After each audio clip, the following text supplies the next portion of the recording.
Many people debate exactly what we should expect from the NHS, but it's safe to say this: if you've carried a baby for 9 months, you would not expect to get to your local maternity unit and find that it was shut. But tonight, News at 10 has some frankly shocking information on the number of hospital services closed due to staff shortages. One maternity unit was shut 12 times in a single year. And there is another political row brewing tonight. Remember this? Today, this train is completely ram-packed. The Labour leader was much praised for travelling as a man of the people. Now Virgin effectively accuses him of lying. He walked past empty seats to get to sit on the floor, it says. And we promised a follow-up to last night's story from the Philippines, but the scenes Debbie Edward filmed of drug users and dealers crammed inside a Manila jail today were quite astonishing. Also on News at 10 tonight. The triumphant Team GB party all the way home from the Rio Olympics, and the story to lift all our spirits. Sepsis left Zion without hands. Tonight, a year on from a pioneering operation, he shows the world how he's doing now.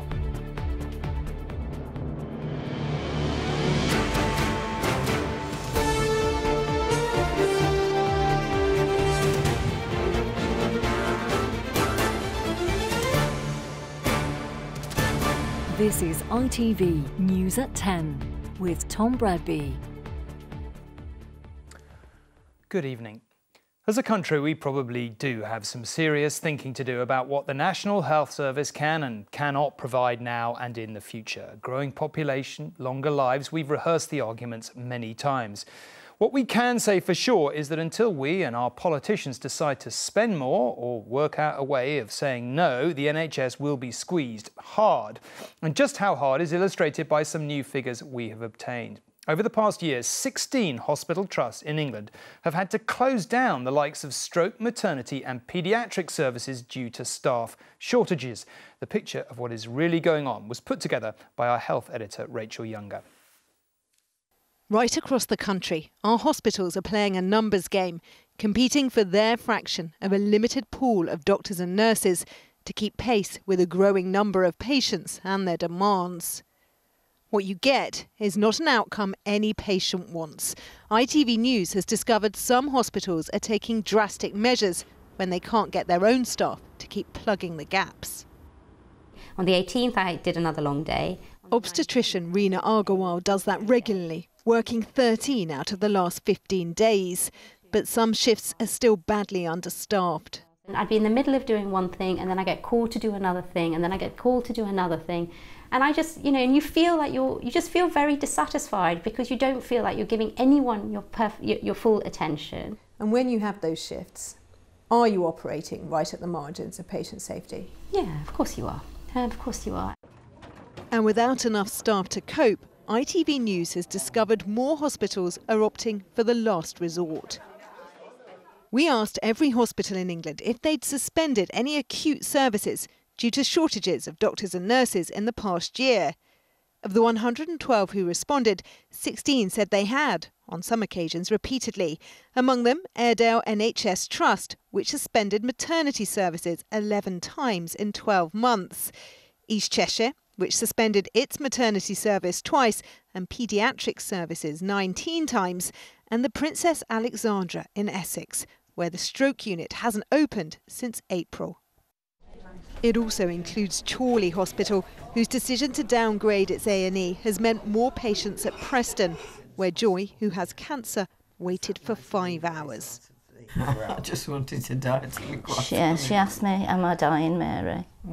The ambulances were piling up outside, 4 or 5.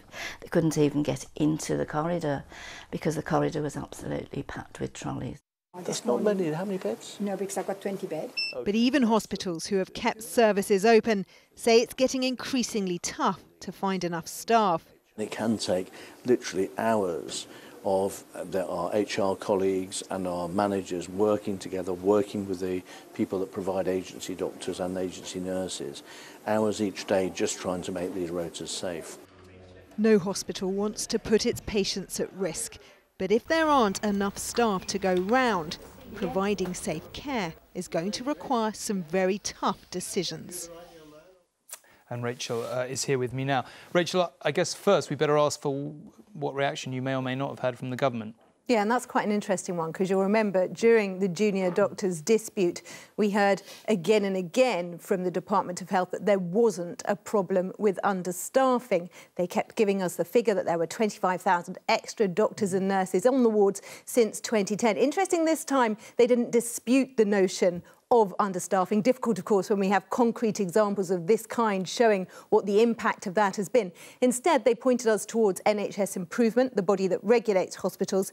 They told us patient safety has to come first. They said that the hospitals in question were right to take the steps they did to ensure that patients had been kept safe. The hospitals themselves, all of them, said that alternative arrangements had been put in place. East Cheshire, for example, said some of these suspensions may only have lasted a few hours, although the information we obtained from them showed that on one occasion their maternity unit was shut for 30 hours. And Airedale, which closed its maternity unit 11 times, wanted to make it clear it had apologised to every patient who'd been affected. OK, but I think for anyone watching this, if any of us, if we go into hospital and something was shut, you'd be a bit shocked, wouldn't you, really? And we talk so often about the NHS, and there's many allegations that it's in crisis. You spent quite some time researching this and all day talking to people. What's your sense about what we should really take away, about what this says about the true state of what's going on in the NHS? Yeah, I think what it reveals is an NHS that is essentially running more and more on the goodwill of its staff. And what you only get when you dig a little deeper behind these figures is a picture of just how close to the wire some hospitals that haven't had to shut their doors are. As one chief executive told me this week of one of the trusts that had decided to suspend services, in my area there are trusts working at a threshold where I don't think I could sleep at night. Now, others have pointed out to me this clearly isn't a sustainable situation and that there has to be more honesty about that, more of a debate. They say there's going to be a simple choice here. Either there needs to be more significant investment or services are going to have to be consolidated, which means for patients that things that you might expect to get on a hospital at your doorstep at the moment, you might have to travel a lot further for in future. The question is whether the government is going to be tough enough to have that debate with the public. OK, Rachel, thank you very much indeed. Now, as a check of the parliamentary record Hansard reveals, the Labour leader Jeremy Corbyn once complained about poor CCTV systems on London's transport network. Well, he might not be doing that again anytime soon, because it looks as though one such camera might have rather caught him out. 2 weeks ago, he released a video of himself sitting on the floor of a train to highlight overcrowding, except the train company has been looking through the onboard CCTV, and there he is, only moments before walking past what looks suspiciously like empty seats. His staff insist they were occupied. Jeremy Corbyn's no fan of privatised railways, and when he caught this train to Newcastle a couple of weeks ago, every packed seat certainly helped make his point. The only question is whether he knew all this was stretching it a little too far. Today this train is completely ram-packed. The staff on the train are absolutely brilliant, working really hard to help everybody. The reality is there's not enough trains, we need more of them. Sitting on the floor between carriages looked great on camera, but turns out there was less convenient footage too. Today Virgin Trains released this CCTV, which implies the floor wasn't the only space available, as a short while later Mr Corbyn finds the comfort of a seat. When he got on the train here in London, the footage suggests Jeremy Corbyn walked straight through several carriages with empty spaces, making his way right to the back of the train to film his video. Then, 15 minutes later, and job done, he returned to Coach H to take a seat. Arriving via a different mode of transport tonight for a rally in London, Jeremy Corbyn wasn't answering questions. Lovely to see you all. Thanks for coming along tonight. Thank you very much for coming tonight. It's wonderful to see you. Thank you. But his team say he only found a seat after a family was upgraded to first class, though earlier CCTV does appear to show him walking past empty spaces. I think what's unclear in the CCTV footage is that there was either luggage or possibly children sitting on all of those seats, so there simply weren't any seats available. I was there travelling with Jeremy. So why do you think Virgin Trains have released this CCTV image then, if it's not actually representative of what happened?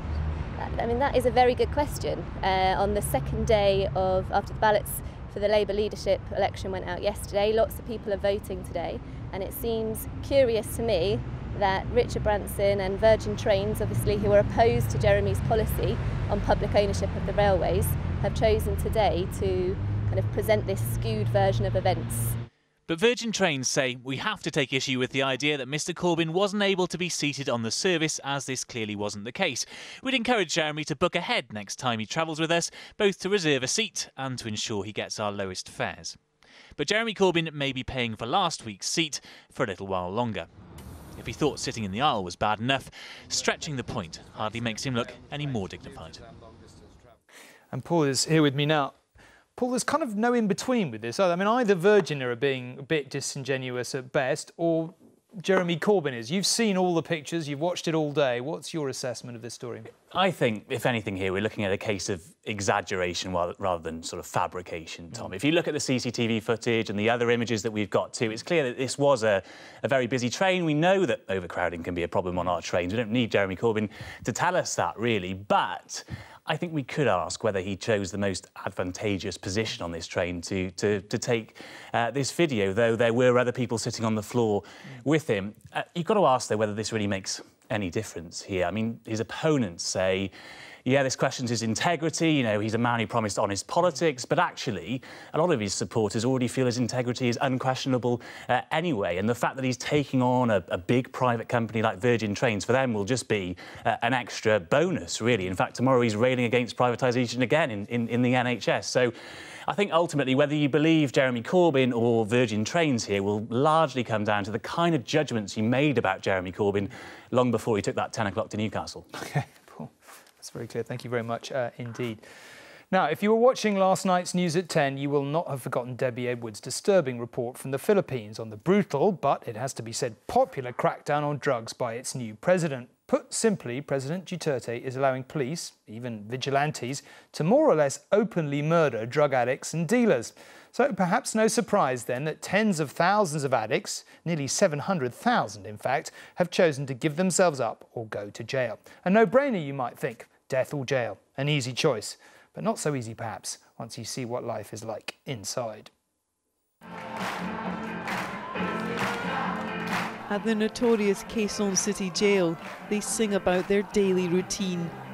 A bizarrely cheerful display amid the most miserable of conditions. In the 2 months since the president launched his drug offensive, almost 700,000 drug users have turned themselves in, living like this in prison. Better than no life at all. This facility was built to house 800 men. There are currently more than 4,000. As of today, they've had to stop taking in any more inmates. Duterte's war on drugs has driven them to breaking point. Cells designed for 20 are home to 200. Makeshift platforms, the stone floor, staircases. Every inch of space now someone's bed. Disease is rife and food is scarce. Less than £1 a day is spent on rations per prisoner. The vast majority are in for drug-related crimes. I'm taking drugs and the police arresting us. 22-year-old Rolly was brought in last week. He was caught in possession of crystal meth and will be taken to court in September. But it could be months, even years, before he is released. You see, this is my bed. It's only 2 square meters. Erwin Escalante was arrested 15 years ago and is still awaiting trial. He missed seeing his children grow up. If they come here, I keep my smile. But if they go out, I'm lying here, I cry. It's very hard, you know? President Duterte has called on drug users and sellers to turn themselves in or face being hunted down. Either you surrender or you are shot. His quick fix solution to a decades-old problem. And Debbie joins us from Manila tonight. Debbie, those were remarkable scenes you filmed today. To be blunt, was it as bad as it looked?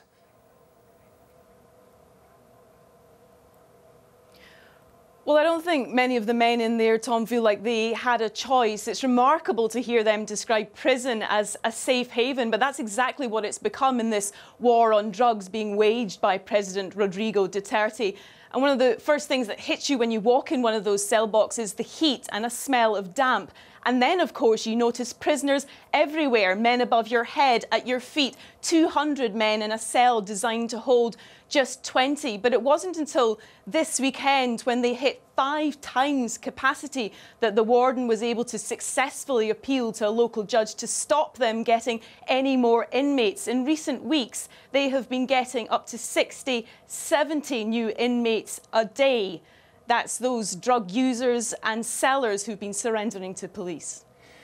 Debbie, what President Duterte is doing is sort of, you might say, unprecedented, really, or at least the openness with which he's doing it. Is there any sign of any pressure from the international community? And if so, is it having any impact?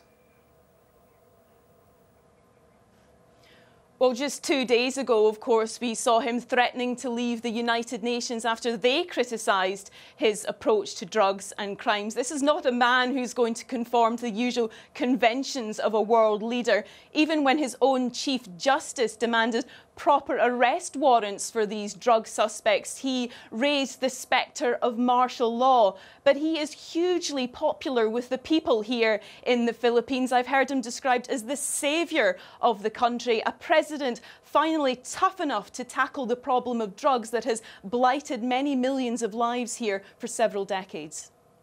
OK, Debbie, thank you very much indeed. And tomorrow night, Debbie will have another piece from Manila on the families paying the price of President Duterte's crackdown on drugs.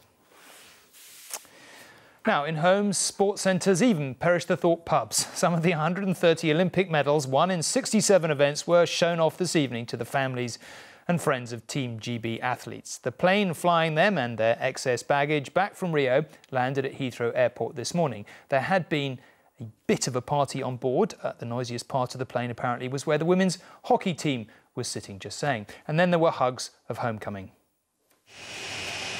It was the homecoming of all homecomings, Britain's greatest ever Olympics outside London, with a gold-nosed jumbo jet to bring them. First out, 2 of the many gold medalists, gymnast Max Whitlock and boxer Nicola Adams, followed by the women's hockey team. And more and more and more Olympians until the entire steps and beyond were covered in medals. And what a flight they'd had. Before they took off from Rio, they were allowed into the cockpit. They were allowed to dress as cabin crew and give out drinks. Some wanted to think of home. To be thinking I'm on the final stretch of going home, see my family, see my mum, my brother, and my dogs as well. The hockey team sang along to the national anthem.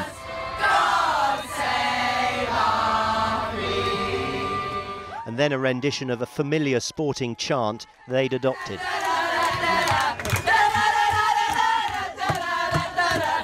And the flight crew were entertained by a new gymnastics move, the flying Whitlock, first class, of course. And at Heathrow, every vantage point in the arrivals hall was taken as friends and family filled it with Union flags and balloons. And finally, they were back. It's good to be home, really good. Can't wait to just actually see my family. I can see them now, so I'm happy. Time to reconnect with his girlfriend, Dad. What's it like to have him home? Oh, it's brilliant. It's nice to get him back. Lovely. And Mum. Oh, fantastic.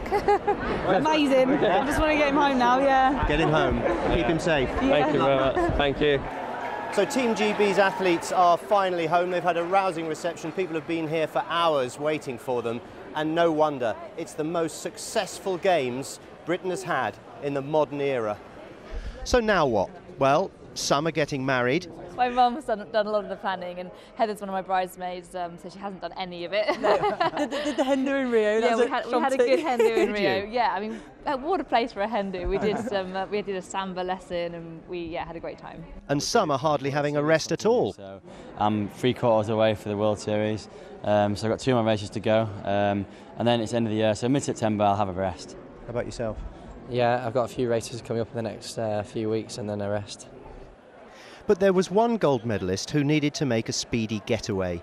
Hockey player Sam Kwek had some important business back home on the Wirral, to see her Nana, who'd suffered a stroke just 5 days before her final in Rio. Hi, Nana. Hi, Nana. Oh, Samantha. Oh. She'd even dedicated her medal to her. Yeah, you hold this in your hand. You hold it tight, Nana, yeah? And I'll put it over your head. There you go. What's that gold medal feel like in your hand? What do you think? Oh, really heavy. Really heavy. At 95 years of age, Doris Higgins is the oldest recipient of sport's biggest prize. Ian Payne, News at 10. Now for a story that probably won't surprise an awful lot of people watching this programme. According to researchers at the Institute for Fiscal Studies, women with children are still paid around a third less an hour than men. This is a frequently debated issue. It doesn't seem to be shifting much, if at all. So what is the answer? Women have been campaigning for equal pay for around 50 years. Yet women and men still don't earn the same as each other. And the gap is worse if you're a mother, especially one with A-levels or a degree. At the accountancy and consultancy firm PwC, around 40% of the executive board are women. Over a quarter of those made partner this year were female. But senior women there don't believe the battle is fully won. I think there's no doubt that my career hasn't advanced as quickly as it might have done because I took time off to look after my child. Having been on 3 maternities, I know that you are quite often sidelined when it comes to salary increases because they only happen once a year. So how bad is the situation for women with children? Before children come along, the wage gap hovers around 10%. But look what happens after the birth of the first child. The gap shoots up, getting wider every year, and by the time the child is 15, its mother is paid on average 33% less than her male peers.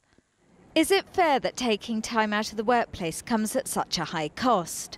Some think it is. For men and women, if they take time out of work, that will inevitably reduce their career opportunities and their pay increase opportunities, whether that be for familial reasons or for a more work-life balance. When you then come back into the working world, I think you have to expect that those pay opportunities are going to be less than what would have been if you'd stayed in. But surely women can reskill quickly after maternity leave, and for many, taking time off after giving birth isn't a choice. Affordable childcare is hard to secure. It's still mostly mothers who look after the kids. How important is it to have the right partner if you want to have a high-flying career and children? If you don't have that support at home, quite quickly it can all kind of crumble beneath you. So that the support is absolutely fundamental for you to be able to, or to feel, in fact, that you can have a career and be, a mother and a wife at the same time. But even with a supportive partner or employer, the same pay as a male colleague isn't guaranteed. To avoid the mummy penalty, women have to push hard to ensure they're paid what they're worth. If you don't ask, you'll never get. Narina Hertz, News at 10. So out of interest, how badly do we fare compared to the rest of the world? Well, the lowest gender pay gap is actually in New Zealand at just over 5.5%. In Europe, Belgium leads the way, while it's also lower in Norway and Denmark. To improve their figures, Sweden decided to introduce a daddy quota 20 years ago, 3 months paid paternity leave for men that they either use or lose. But the pay gap there is still more than 15%, only 2% lower than here. Just when it seemed the American election was going Hillary Clinton's way, things have taken a rather worrying turn for her. Details have come to light that suggest getting a meeting with her while she was Secretary of State was made considerably easier by a donation to her charity. And that's not all. A judge has set a timetable for the release of more emails from her private email account, just weeks before the election in November. It's the scandal that won't go away. I opted for convenience to use my personal email account. And now there's further revelations damaging her integrity and thousands more emails for her opponents to feast on. Terrified. If Hillary Clinton's worried, she's not showing it. But, Jimmy, my emails are so boring. Yeah, and I'm embarrassed about that. They're so boring. And so we've already released, 30,000 plus, so what's a few more? But Donald Trump senses weakness. Hillary's integrity, already an issue, is back centre stage. The amounts involved The favor is done, and the significant number of times it was done require an expedited investigation by a special prosecutor immediately. And others were circling too. The Green Party presidential candidate criticised Hillary as revelations emerged that while Secretary of State, many of those she met had donated money to the Clinton Foundation. I find it very disturbing to see what went on in the Secretary of State's office, and the fact, just this mingling of personal and public interest. Hillary may have an 8% lead over Donald Trump, but her personal rating is historically low, with 54% viewing her unfavourably. And in another poll, only 11% of those asked viewed her as honest and trustworthy. The voters in this election don't seem to be motivated by who they most want to see in the White House, but by whom they most want to see kept out of it. And this email controversy is fueling the Hillary haters. Wrong for America. Why? I just don't trust her. Just all the things she's done, I don't know, the emails, all that stuff. I don't know, she doesn't seem very trustworthy. Why aren't you a fan of Hillary Clinton, sir? Whatever she may have once been, I don't think she is anymore. I think she's allowed the system to corrupt her, and I don't trust her. The FBI may have ruled Hillary should face no criminal charges, but these further accusations about donations in return for access means that questions about her integrity are likely to keep coming. Penny Marshall, News at 10, Washington. And finally tonight, an altogether different report from the US, which is, we think you'll agree, a pretty uplifting story. That is because what looks like a medical miracle has been unfolding in Philadelphia this evening. A 9-year-old boy has been taking part in a news conference to show the world his new hands. Zion Harvey lost his own and his feet to sepsis when he was 2. He became the first child to have a double transplant to replace them. And 1 year on, he is quite an inspiration. It's every American boy's dream, throwing the first pitch for their favourite baseball team. But 9-year-old Zion has dreamt of far more than that. OK, Zion, whenever you're ready, it's your pitch. For 6 years of his life, he had no hands, and he now does. When I was 2, I had to get my hands cut off because I was sick. Zion lost his hands and feet as a toddler due to sepsis, but doctors at the Children's Hospital of Philadelphia worked tirelessly to perform a medical first, a double hand transplant on a child. The 10-hour operation took place last year, involving a team of 40 nurses, doctors and surgeons. If we did hand transplants and he couldn't do anything other than look at his hands, and they were pretty looking hands, but they didn't function, we would abjectly fail him. But it's quite the opposite. He's writing, he can feed himself, he's learning how to button. As Zion grows, so will his hands. But growing up for him hasn't been easy. Some of my classmates, they don't mean things to me, but it just slips out. For a year, Zion's brain has had to learn how to use new limbs, and his mum is bursting with pride at how bravely he's coped. I gave birth to him, and sometimes I can't believe it. Where'd you come from? He's so amazing. The 2 most amazing people, my mom and my grandma. Don't start tearing up. Sensitive, confident, and now independent. At 9, Zion can also call himself a pioneer. Sally Lockwood, News at 10.